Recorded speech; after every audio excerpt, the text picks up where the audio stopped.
Patrick Mahomes is now at the center of a new billion-dollar league, and some NFL stars are reportedly leaving to join it. This goes way beyond free agency. Players are stepping away from guaranteed deals, and it's raising serious questions because what Mahomes is building behind the scenes could be much bigger than it looks. Let me catch you up. On July 6, 2020, Patrick Mahomes put pen to paper on a 10-year, $450 million contract extension with the Kansas City Chiefs, making it the largest contract in NFL history. He was 24 years old. He had one Super Bowl ring, one MVP trophy, and a fastball arm that had turned Kansas City into the center of the football universe. The conventional move at that point would have been to buy a fleet of cars, a mansion in every time zone, and coast on the endorsement deals. Mahomes did something else entirely. Within months of signing that deal, he dropped $10 million on a minority ownership stake in the Kansas City Royals, making him the youngest team owner in major professional sports history. The number itself was almost irrelevant. It bought roughly a 1% stake. What mattered was the signal it sent. Mahomes was not interested in being an employee,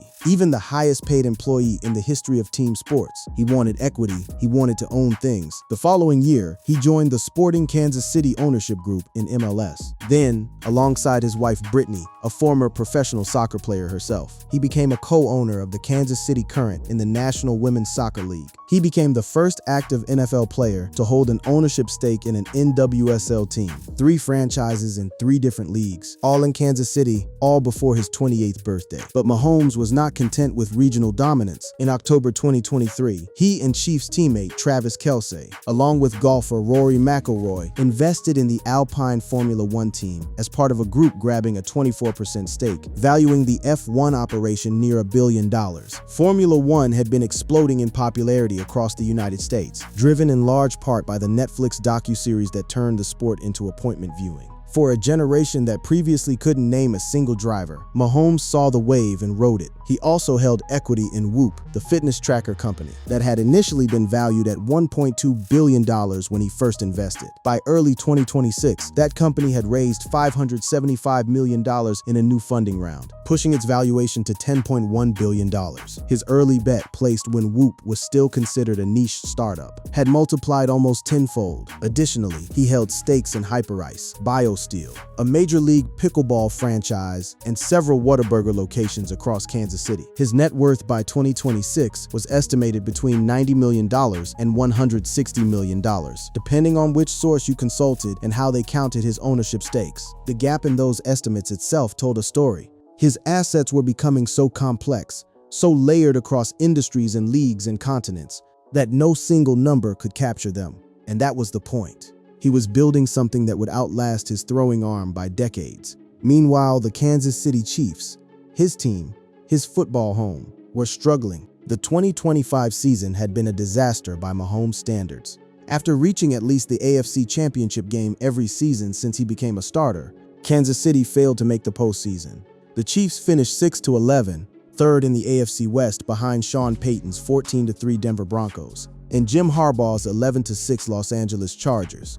Worse, Mahomes himself was injured. He suffered a torn ACL in Week 15 against the Chargers, ending his season and sending Kansas City into a tailspin from which they could not recover. Surgery was performed successfully on December 14, 2025, but the recovery timeline cast a long shadow over the 2026 campaign. Clark Hunt, the Chiefs owner, publicly stated at the NFL owners' meetings that he didn't think Kansas City could realistically open the season because of uncertainty over whether Mahomes would be ready. "I don't think that's on the table anymore," Hunt said when asked about a potential Week 1 matchup against the defending Super Bowl champion Seattle Seahawks. The league eventually confirmed the Seahawks would open the 2026 season, but against a different opponent. Mahomes, meanwhile, wasn't sitting idle during his rehabilitation. He was building. The $450 million contract, massive as it was, had always been structured in a way that prioritized the Chiefs' ability to compete over Mahomes' personal payday. In September 2023, Mahomes and the Chiefs restructured his deal, guaranteeing him $210.6 million between 2023 and 2026, the most money in NFL history over a 4-year span. And in February 2026, with the Chiefs more than $50 million over the projected salary cap, he restructured again, converting $54.45 million of his 2026 salary into a signing bonus. creating $43.56 million in cap room. The math was straightforward. His 2026 cap hit dropped from $78.2 million to $34.65 million, but it pushed his 2027 cap hit to a staggering $85.25 million. He was, in effect, mortgaging the future to give Kansas City a chance at competing in the present. But there was a logic beneath it. He understood that NFL salary alone would never build the kind of wealth he was after. His average annual salary was $45 million, a fraction of what he was generating through his investment portfolio. The path he was following had been blazed by others. Tom Brady's broadcast pivot, LeBron James's equity accumulation, but Mahomes was doing it at a younger age, with a wider portfolio, and with a deliberateness that suggested he'd been planning for this since before the ink was dry on his rookie contract. His father, Pat Mahomes Sr., had pitched 11 seasons in Major League Baseball for 6 different teams. The kid who grew up in MLB clubhouses had learned something that only the children of professional athletes truly understand. Careers end, but properly structured wealth compounds. So when news began circulating about football players departing the NFL for alternative ventures and leagues, some connected directly or indirectly to the web of investments Mahomes had constructed, the football world took notice. Not because any single move was seismic on its own, but because the pattern was unmistakable. Players were looking at Mahomes and seeing a blueprint, a proof of concept that the NFL wasn't the only game in town, and that the smartest money in football was increasingly flowing in directions the league office couldn't control. The question on everyone's mind was whether Mahomes, already a 3-time Super Bowl champion, already the face of the NFL, already the richest active player in sports, was building something that would eventually compete with the league that had made him. The investments, the ownership stakes, the network of player relationships, the willingness to defer salary, to maintain organizational flexibility. None of it was accidental, and to understand how NFL stars ended up walking away from guaranteed money towards something connected to the Mahomes orbit, you have to understand what was happening in the broader landscape of professional football, a landscape that was shifting beneath everyone's feet in ways that only became obvious after it was too late to stop. The Kansas City Current, the NWSL club Mahomes co-owned, had its valuation rise from $275 million in 2025 to $325 million in 2026, making it the second most valuable team in the entire league, trailing only Angel City FC at $340 million. The Royals, Sporting KC, Alpine F1, Whoop, every asset in his portfolio was appreciating. Every bet he had placed was paying off. The man was rehabilitating a torn ACL, and his off-field empire was growing faster than at any point in his career. He posted about the Royals' new downtown stadium plans on his Instagram story, tagging the team and sharing a graphic about founder Ewing Kauffman's vision for a Kansas City Forever team. He shared the Whoop valuation news from Bloomberg. He was becoming less of a football player who invested and more of an investor who happened to play football. And that distinction mattered, because the players who were about to leave the NFL weren't just leaving for another league. They were leaving for an idea. The idea that professional football could work differently, that players could own more of what they built, and that the traditional power structures of the sport were not as permanent as they appeared. That idea had a face, and that face belonged to Patrick Mahomes. The irony of Mahomes' position was not lost on the NFL's ownership class. Here was a player who had accepted below market value on his contract restructuring, taking a $1.3 million base salary in 2026 so the Chiefs could sign other players, while simultaneously building an investment empire that made most NFL owners' non-football assets look modest by comparison. He was playing the system from the inside, while constructing alternatives on the outside. His endorsement income alone was $25 million annually, from brands including State Farm, Adidas, and Oakley. Combined with his football salary and investment returns, he was earning approximately $65 million per year. The NFL salary cap had always been framed as a mechanism for competitive balance, but Mahomes had effectively found ways to generate revenue streams that existed entirely outside the cap's reach. And that capability, that financial independence from the league itself, was precisely what made him dangerous to the established order. Because when a player doesn't need the NFL's money to build generational wealth, the NFL loses its most powerful tool of control. The league office understood this. The other owners understood this, and increasingly the players understood this too. The 2026 NFL offseason was, by any measure, one of the most chaotic in the league's history. Franchise quarterbacks were changing teams like mid-level free agents. Malik Willis signed with the Miami Dolphins for 3 years and $67.5 million. Tua Tagovailoa went to the Atlanta Falcons. Kyler Murray signed with the Minnesota Vikings. These were not marginal players. They were former franchise cornerstones, men who had been drafted in the top 10, men around whom entire organizations had been constructed. The musical chairs extended to every position. Super Bowl MVP Kenneth Walker III left Seattle's championship roster to sign with Kansas City. Mike Evans, a future Hall of Famer, departed Tampa Bay to sign with San Francisco. The Max Crosby trade to Baltimore fell through, prompting the Ravens to pivot to signing edge rusher Trey Hendrickson. The level of player movement was unprecedented, and it wasn't just about money. It was about a growing dissatisfaction with how the NFL treated its labor. The numbers were impossible to ignore. The NFL generated $23 billion in revenue in its most recent fiscal year and was on track to hit Commissioner Roger Goodell's $25 billion target.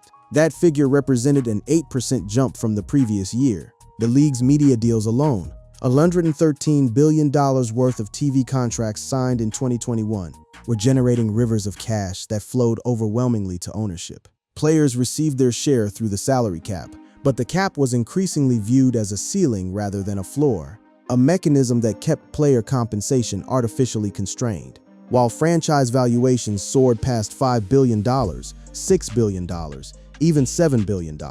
Against this backdrop, the player departures that mattered most were not the ones making headlines on NFL Network's ticker. They were the quieter exits, the veterans who walked away from the league entirely, the borderline roster players who chose alternative leagues over the uncertainty of NFL training camps, the established starters who took meetings with entities outside the NFL ecosystem. Pittsburgh placed an unrestricted free agent tender on Aaron Rodgers, a 42-year-old quarterback who had yet to commit to the Steelers for the 2026 season.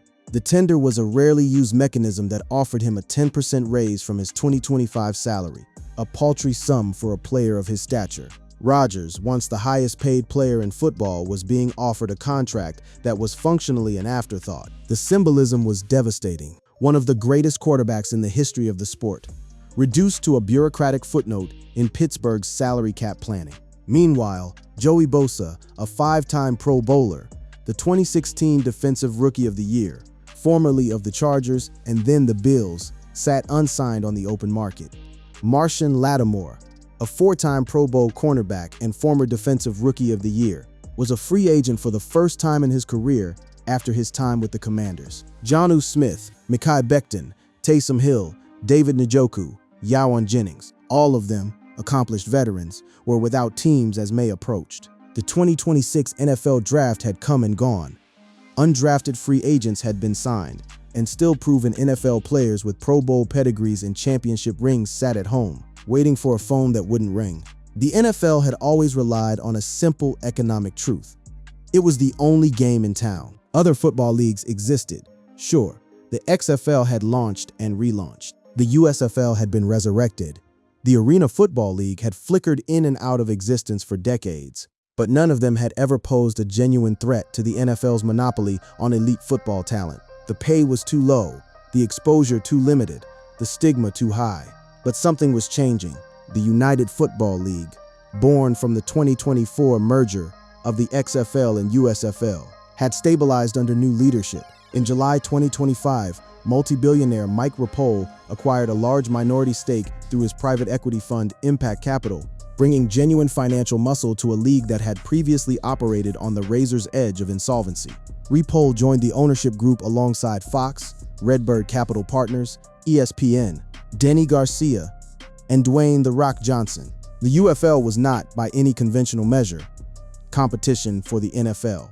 Its players earned a minimum of $64,000 for the 2026 season, roughly 14 times less than the NFL's rookie floor of $885,000. But the league was growing.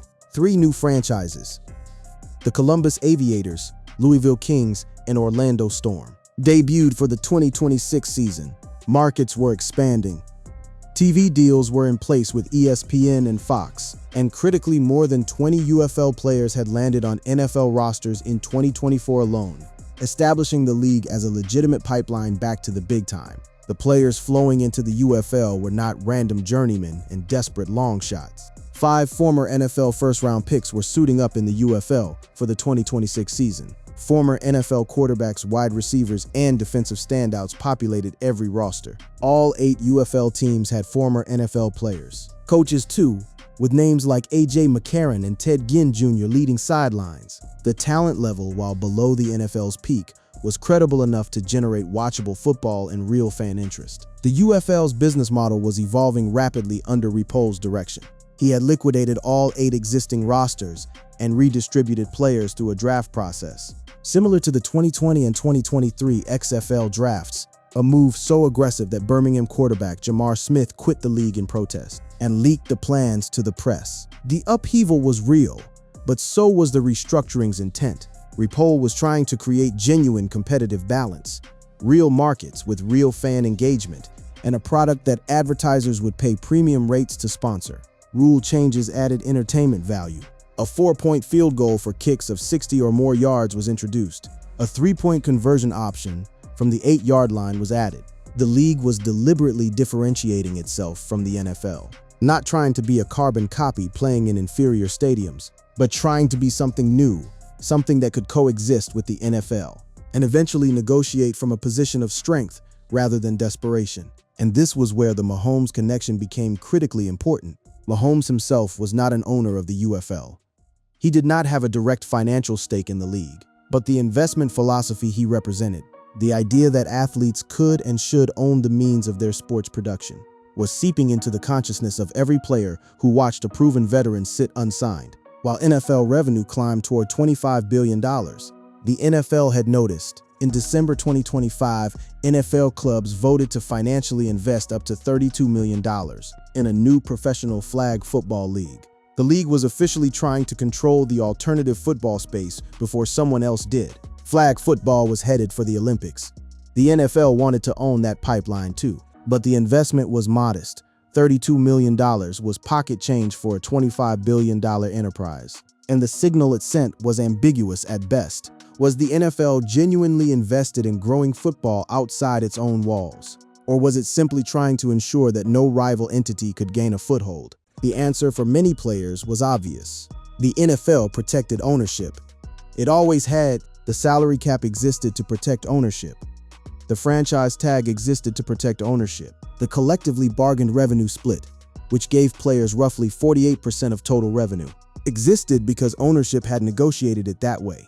And the players' union had accepted it because the alternative was a lockout. And the players who generated that wealth had limited options for recourse. Except now, there were options. The UFL, despite its modest salaries, offered something the NFL didn't: visibility on your own terms. The league's coaching ranks featured recognizable names working for a fraction of their previous earnings. Former NFL coaches like Bob Stoops, Skip Holtz, and Wade Phillips had accepted pay reductions to remain in spring football. They weren't doing it for the money, they were doing it for the platform, the relevance, the ability to remain in the game on terms that the NFL wouldn't offer them. Players were doing the same calculation. A player spending just 5 weeks on an NFL practice squad would out-earn a full UFL season. The financial math didn't work for anyone who had a legitimate NFL opportunity, but for the growing number of players who didn't. The ones cast aside by an NFL that generated $25 billion but couldn't find roster spots for Pro Bowlers. The UFL represented dignity. It represented a chance to play the sport they had dedicated their lives to, in front of real fans on real television with real coaching. And increasingly, it represented a statement. The players who chose spring football over waiting by the phone were not just making career decisions. They were making ideological ones. They were rejecting the premise that the NFL was the only place where professional football could be played with integrity and competitive fire. They were, in their own way, following the Mahomes playbook, building value outside the traditional structures, refusing to be defined by a single institution's willingness to employ them. The scale of the departure was staggering when you zoomed out and looked at the numbers. The 2026 NFL free agency tracker listed hundreds of significant player departures, players released, retired, or traded since the start of the offseason. Some of those players signed with new NFL teams.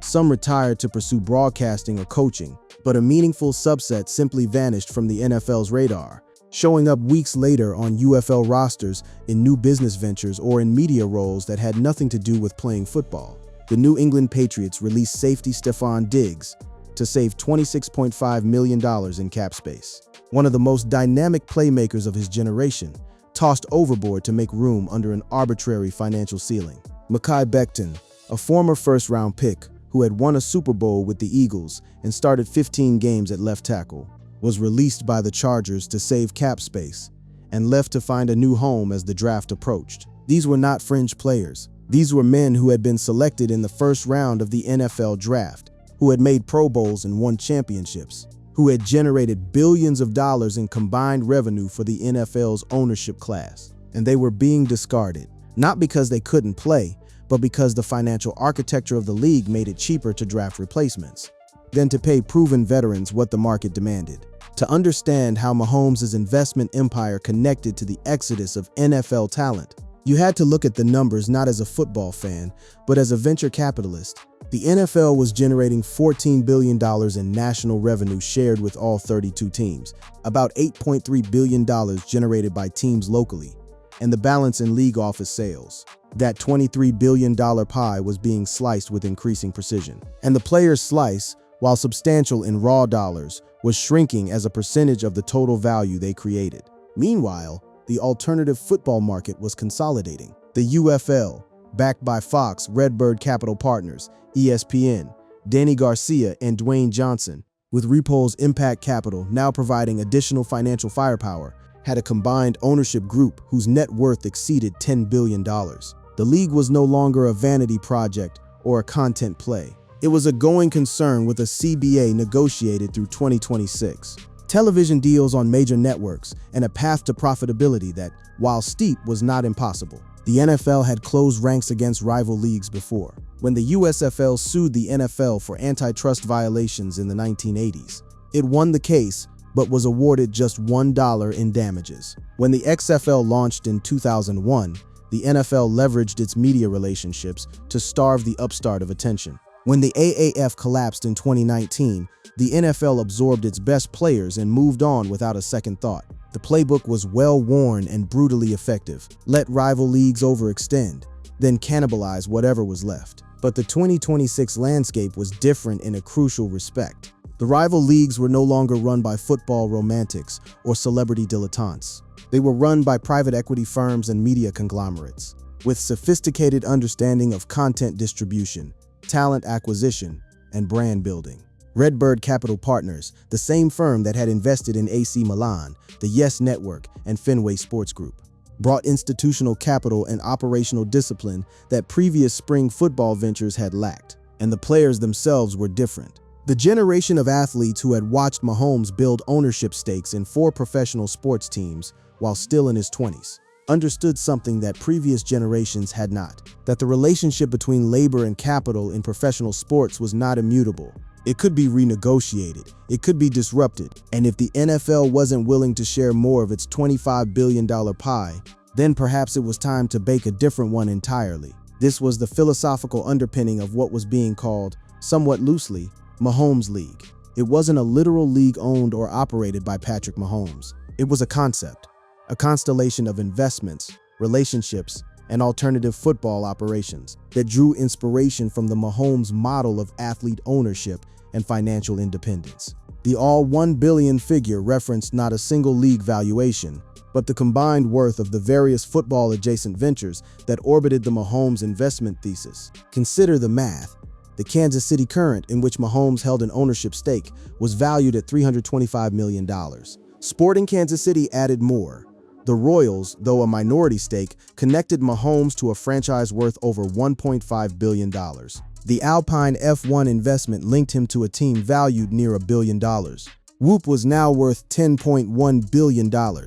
Strip away the non-football assets, and you still had a portfolio of sports investments worth hundreds of millions. With football-adjacent elements, the fitness tech, the athlete branding, the media relationships, worth billions more. The players who were gravitating toward this ecosystem weren't all signing contracts with a single entity. Some were joining the UFL. Some were exploring ownership opportunities in lower-level football leagues. Some were building media companies, launching podcasts, creating content that competed directly with the NFL's carefully controlled broadcast product. What united them was a shared rejection of the traditional model. The model that said you played until you were cut, collected your pension, and hoped your body held together long enough to enjoy it. The new model, the Mahomes model, said something different. It said you used your playing career as a platform to build equity. You invested your endorsement money in appreciating assets. You built relationships across sports, media, and technology. And if the NFL didn't value you appropriately, you found entities that would, not because they could match the NFL's salaries, but because they offered something the NFL couldn't: autonomy, ownership potential, and a voice in how the sport was run. The NFL's response to all of this was predictable and swift. The league doubled down on its core strengths: the television product, the fantasy football ecosystem, the gambling integration that had transformed every Sunday into a financial event. The $1,113 billion worth of TV contracts provided a moat of content revenue that no rival could breach. The league's expansion into international markets, the UK, Mexico, Germany, Brazil, was generating new revenue streams that offset any domestic concerns about player departures. The league also began investing defensively. The NFL-Nike Rivalries program launched in partnership. To elevate rivalry games with specially designed uniforms and fan gear was emblematic of a broader strategy. Wrap the product in nostalgia and community identity. Make the teams themselves the stars rather than the players. If individual athletes could walk away, the league needed to ensure that fans' emotional attachment was to the shield, not the player wearing it. AFC South and NFC North teams were scheduled to debut their rivalries uniforms in 2026. Followed by NFC East and AFC West teams in 2027. The rollout was deliberate and multi-year, designed to create sustained media attention and merchandise revenue. That was player independent. It was a hedge against the growing power of player brands, and a tacit acknowledgement that those brands were becoming threats to the league's control of its own narrative. But the most significant defensive move was the NFL's investment in a professional flag football league. The vote by NFL clubs to invest up to $32 million, approved in December 2025, was nominally about positioning for the Olympics, where flag football was being added as an exhibition event. In reality, it was about controlling an alternative version of football before someone else could use it as a wedge to pry open the NFL's talent monopoly. Flag football required different skills than the tackle game, but drew from the same talent pool. A quarterback who could throw accurately in a condensed field. Receivers who could create separation without the benefit of run game play action. Defensive backs who could cover in space. The athletes who excelled at flag football were, almost by definition, the same athletes the NFL coveted. By investing in a professional flag football operation, the NFL was ensuring that this talent pipeline flowed inward rather than outward. The strategy was clever but transparent. Players saw through it immediately. The $32 million investment represented approximately 0.13% of the NFL's annual revenue. It was not a good faith attempt to grow football at the grassroots level. It was a holding action designed to prevent any rival entity, whether it was the UFL, a Mahomes-backed venture, or something that didn't yet exist, from establishing a football operation that the NFL couldn't control. For the players who had already left, the NFL's defensive maneuvering was irrelevant. They had made their decisions, and those decisions were being validated in real time. The UFL's 2026 season was underway, with games streaming on ESPN+ and airing on Fox Sports. And for the first time, 2 games also aired on NFL Network, a development that would have been unthinkable even 2 years earlier. The NFL was in effect broadcasting a rival league on its own network, a concession to the reality that alternative football had become part of the broader football media ecosystem, rather than a threat to be neutralized. The UFL's lead commentary team on Fox featured Kurt Menefee and Joel Klatt, recognizable names from NFL broadcasts. The production quality was improving. The rule innovations were generating buzz on social media. And the players, the former NFL players who had chosen the UFL over unemployment, were generating stories of resilience and redemption that resonated with fans in a way that NFL coverage, with its relentless focus on contract disputes and cap gymnastics, increasingly could not. The narrative was shifting. The NFL was still the biggest, richest, most powerful sports league on the planet. Nobody disputed that. but the idea that it was the only league that mattered, that any football played outside its walls was inherently inferior and unworthy of attention, was dying.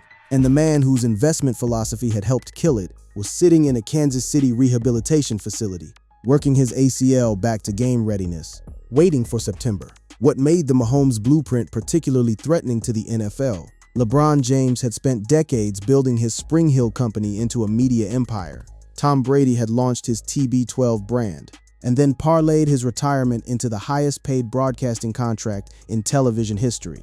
But both of those models required either a decades-long playing career or post-retirement leverage. Mahomes had done it in his 20s while still playing, while still under contract. He was 30 years old. He had ownership stakes in 4 professional sports leagues. His portfolio of companies was worth billions in aggregate, and he had done all of it without alienating his employer, without holding out, without the kind of public salary disputes that had defined previous generations of athlete management relations. He had simply been smarter than the system. That was the real threat. Not a rival league with a fancy name and a billion-dollar valuation. Not a mass exodus of players leaving guaranteed NFL money on the table. The real threat was that every first-round pick in every future NFL draft was going to look at Patrick Mahomes and say, "I want to do what he did. I want to own things. I want equity. And if the NFL can't offer me that, I'll find someone who can." The 2026 UFL draft was, in many respects, a referendum on the NFL's talent pipeline. The 2024 UFL draft had been largely unsuccessful. Most of the drafted players refused to sign with the league because they still harbored dreams of NFL rosters. But the 2026 iteration was different. The league had learned from its failures. It scheduled its talent acquisition after NFL rosters and practice squads were set, ensuring that the players available were genuinely available. Men who had been told in no uncertain terms that the NFL did not want them.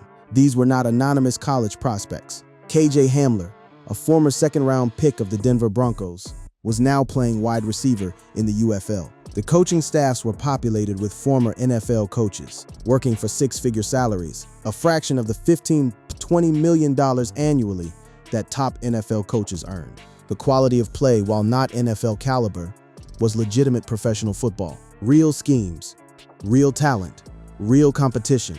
The pipeline fracture was most visible at the quarterback position. The NFL had always maintained its grip on elite quarterback talent. Through a simple mechanism, no one else could afford to pay them. A backup quarterback in the NFL earned more than a UFL head coach. A third-string quarterback on a practice squad earned $13,750 per week, which annualized to a figure that dwarfed UFL salaries. But the supply of quarterback talent was growing.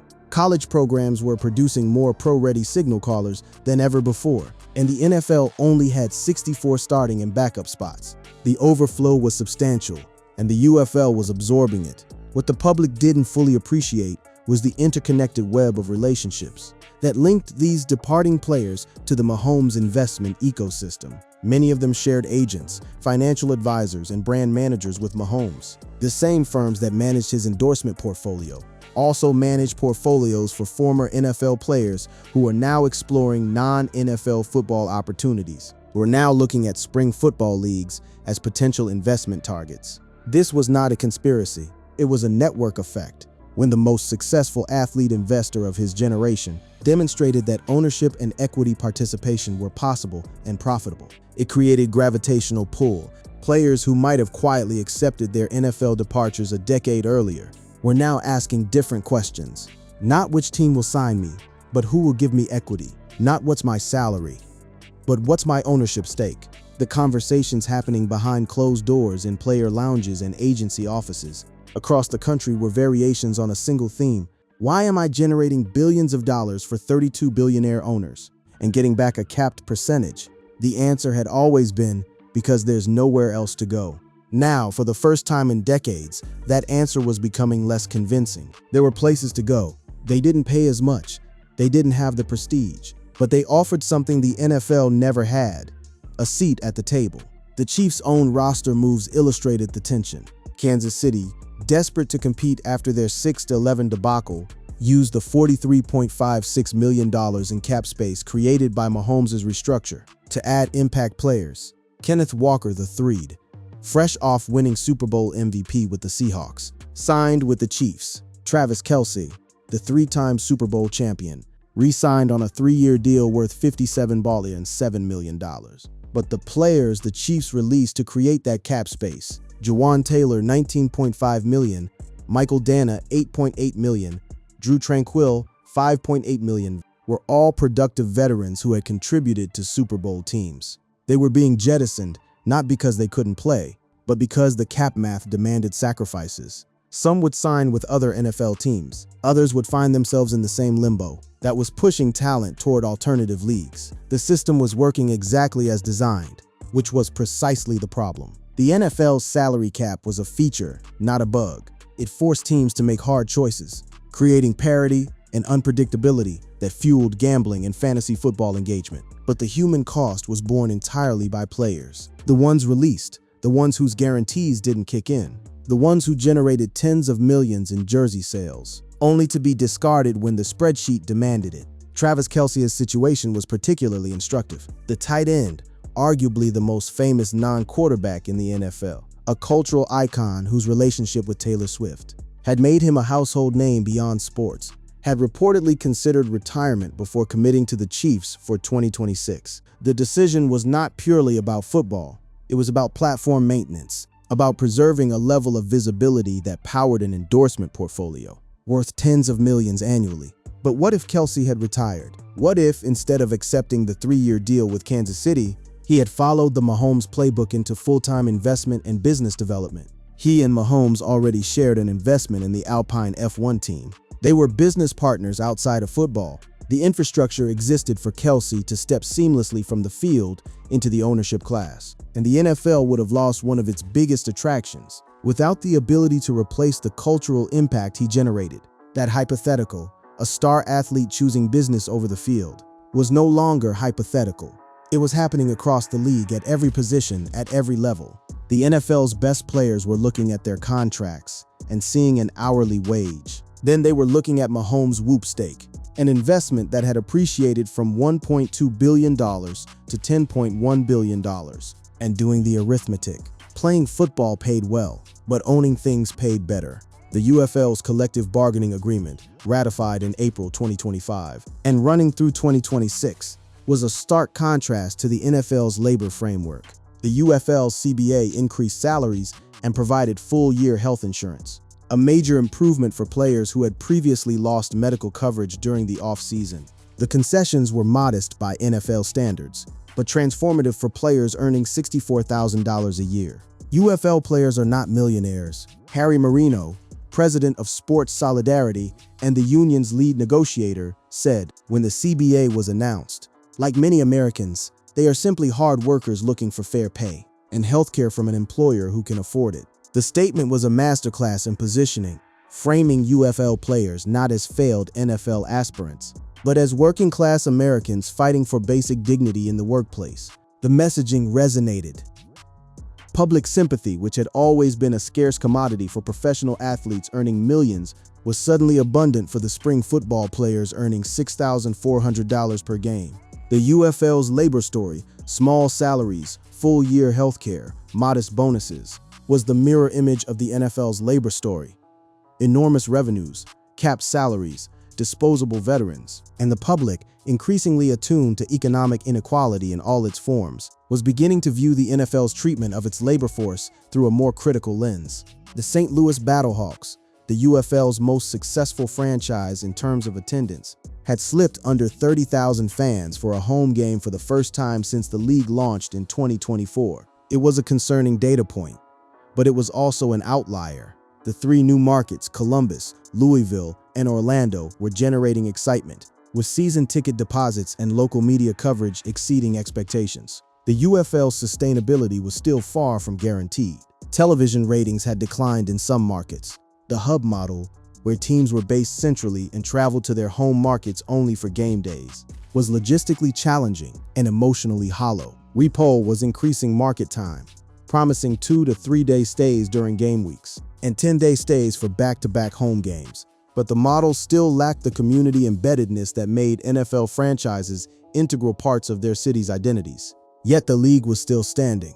After decades of spring football failures, the original XFL, the AAF, the USFL reboot, the UFL had survived multiple seasons, negotiated a labor agreement, attracted institutional investors, and maintained network TV coverage. It wasn't thriving by NFL standards, but it was viable, and viability was what distinguished it from every other alternative football league in modern history.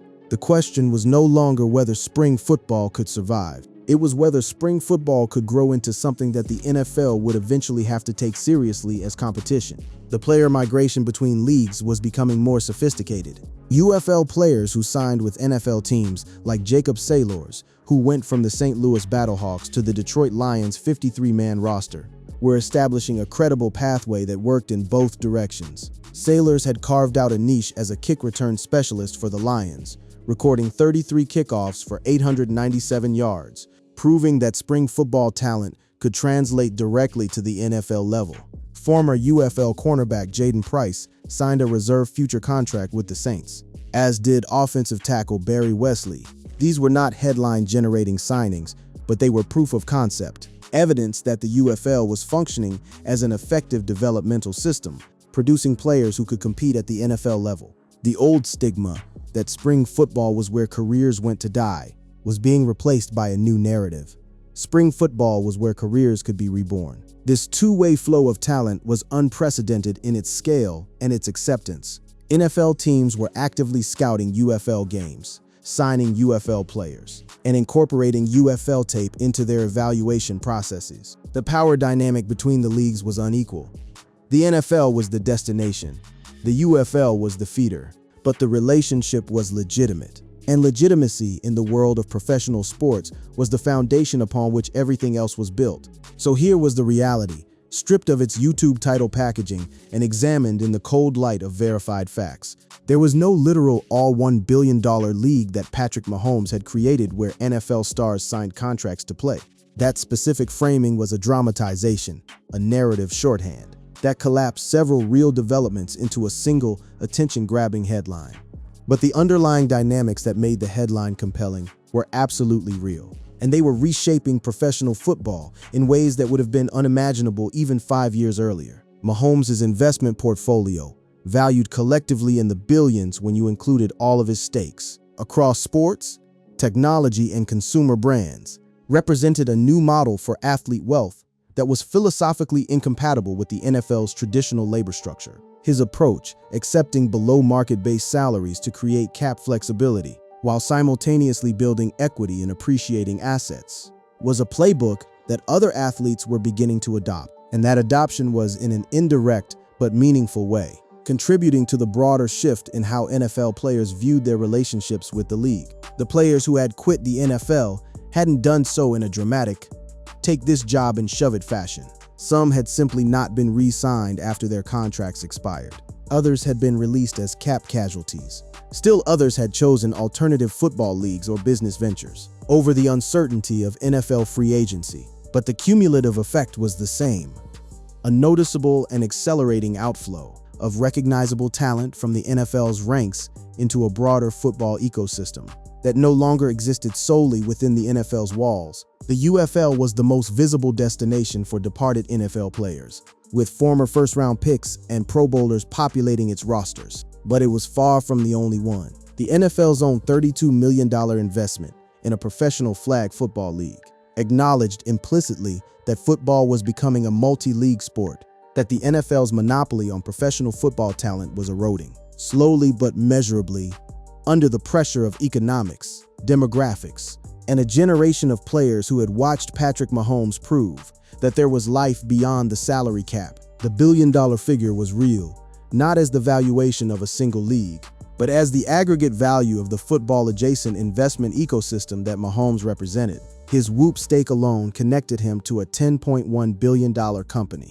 His sports ownership stakes spanned MLB, MLS, NWSL, and Formula One. His endorsement portfolio generated $25 million annually, and his influence the harder to quantify but equally important gravitational pull he exerted on player decision-making across the league was worth whatever number you wanted to assign to it. The NFL, for its part, remained an absolute financial juggernaut. its $23 billion in revenue, its $113 billion television contracts, its expanding international footprint. None of these were threatened in any immediate or material way by what Mahomes was building or by the players who were leaving. The 2026 season was scheduled to proceed normally, with 32 teams playing 17 games over 18 weeks, culminating in Super Bowl LXI at SoFi Stadium on February 14, 2027. The machine was still running. It was still making money. It was still the most popular entertainment product in America.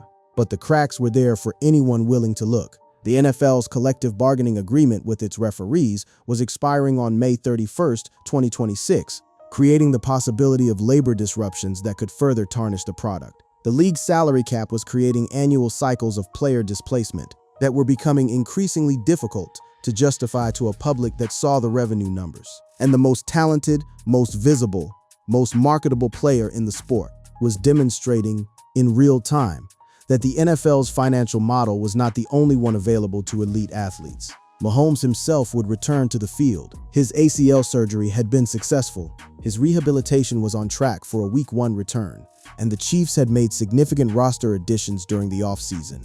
He would suit up, throw the football, and almost certainly reestablish himself as the best quarterback alive. The football world would welcome him back. The cameras would follow him. The endorsement checks would keep coming. But the empire he had built during his time away from the field, the ownership stakes, the venture investments, the network of relationships that connected him to virtually every corner of professional sports would keep growing too. And every player who saw what he was doing would ask themselves the same question that had been hanging over the NFL since the day Patrick Mahomes signed a $450 million contract, and then immediately started buying pieces of things instead of just things. The answer increasingly was yes, not a better way that replaced the NFL. Nothing was going to replace the NFL, not in this decade, and probably not in the next one, but a better way that existed alongside it. A way that included multiple professional football leagues, each serving different talent levels and different market needs. A way that included player ownership, equity participation, and financial models that shared wealth more equitably between the people who played the game and the people who profited from it. The UFL was one piece of that puzzle. The NFL's flag football investment was another. Mahomes' personal investment portfolio was a third, and the growing number of NFL veterans who were choosing business ventures and alternative football over the diminishing returns of late-career NFL contracts represented a fourth piece, a human dimension, that gave the abstract financial data its emotional resonance. None of these pieces constituted a rival league in the traditional sense. There was no entity called the Mahomes League that was holding drafts, signing free agents, and scheduling games against the NFL. The headline, taken literally, was an exaggeration, but taken as a metaphor, as a description of the broader realignment happening in professional football's economic structure, it was closer to the truth than most people realized. NFL stars were indeed walking away from the league. They were indeed gravitating toward ventures and entities connected to the Mahomes investment philosophy, and the combined value of those ventures was indeed approaching, and in some calculations exceeding $1 billion. The NFL's dominance was not in question, but its monopoly was. For the first time in decades, professional football existed in a state of genuine, if asymmetric, competition. The alternative was not yet a rival, but it was no longer a joke either. And the man at the center of it all, the man whose contract restructuring had become an annual ritual of financial engineering, the man who had turned a torn ACL into an excuse to check on his investment portfolio. That man was doing something that no athlete before him had managed. Patrick Mahomes was making the NFL compete for his attention. And in a league that had never had to compete for anything, that was the most dangerous thing anyone had ever done. The question for the NFL was no longer whether it could survive the challenge. Of course it could. The question was whether it could continue to attract and retain the best talent in the world, while refusing to share the economic spoils of that talent more equitably. The answer depended on what the next generation of Patrick Mahomes decided to do with their careers. And based on what the current Mahomes had already done, that answer was far from certain. Some analysts projected that Mahomes could approach billionaire status by retirement. If his ownership stakes appreciated and endorsement income continued growing, the math worked. Not because of his football salary, though that was enormous, but because of the compound growth of assets acquired in his 20s, that would have decades to appreciate. This was the model he was demonstrating for the next generation. Not get paid, but get equity. Not earn more, but own more. The NFL players sitting at home unsigned as the 2026 draft concluded. The Joey Bosa's, the Marshon Lattimores, the David Njoku's were the leading indicators of a structural shift. These men had generated enormous value for the NFL over the course of their careers.